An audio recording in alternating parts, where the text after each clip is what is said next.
How do you think Gays for Gaza will get on long term? Well, the joke at the moment is that there aren't enough tall buildings in Gaza to throw Gays for Gaza off. But these people are, I've said very often, they're part of the same phenomenon as turkeys for Christmas and chickens for KFC. I mean, I'm fed up with these fringe idiot cases. I mean, they're so mentally defective, these people, and incredibly narcissistic. I can be queer and also celebrate Palestine. No, you fucking can't. Fuck off. Just, I can both argue for a two-state solution and also celebrate queerness and also not let myself down. No, you can't. No, you can't. You can't do all those things. At some point, you've got to choose. I've got a video to show you. Let me show you this video. Can someone please explain to me what this means? What does reproductive justice mean? Free Palestine. What does that even mean? Like, what does it mean? I'm not pretty sure. Abortions are illegal in Palestine unless it's like, a super medical emergency and the mother will die. From what I understand, actually a lot of Palestinians have to go to Israel to get the abortions they want. So what does this mean? Yeah. What? It's such a huge sign. There's 5 people holding this thing. It's massive.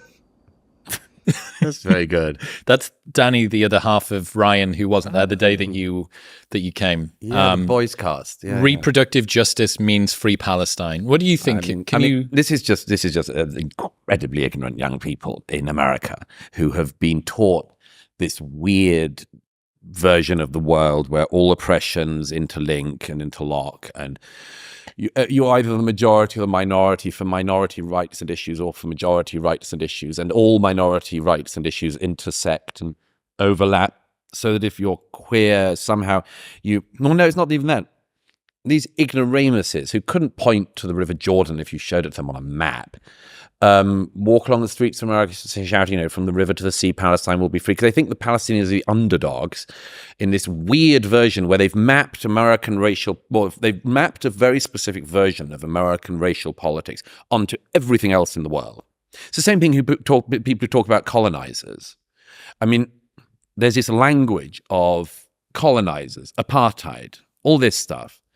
And they've just tried to map it everywhere. Well, I say everywhere. Actually, it's highly selectively. I mean, the people who are talking about Israelis being colonizers, when I saw that the other day on the streets of London, I thought, yes, if only there was a name for large numbers of people who came from outside to a country. And if only we could identify what they might be called in Britain. Oh, it would be immigrants, wouldn't it? Do you want to call immigrants colonizers in Britain?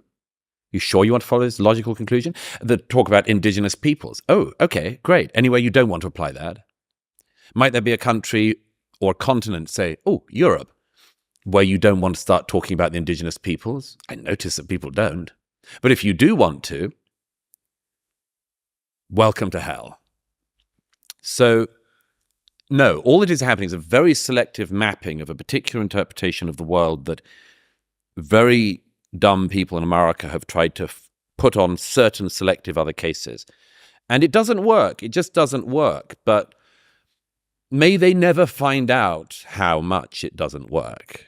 May they never find out. I wish them bliss in their ignorance, because if their ignorance ever gets popped, it will be as brutal a day as can be imagined.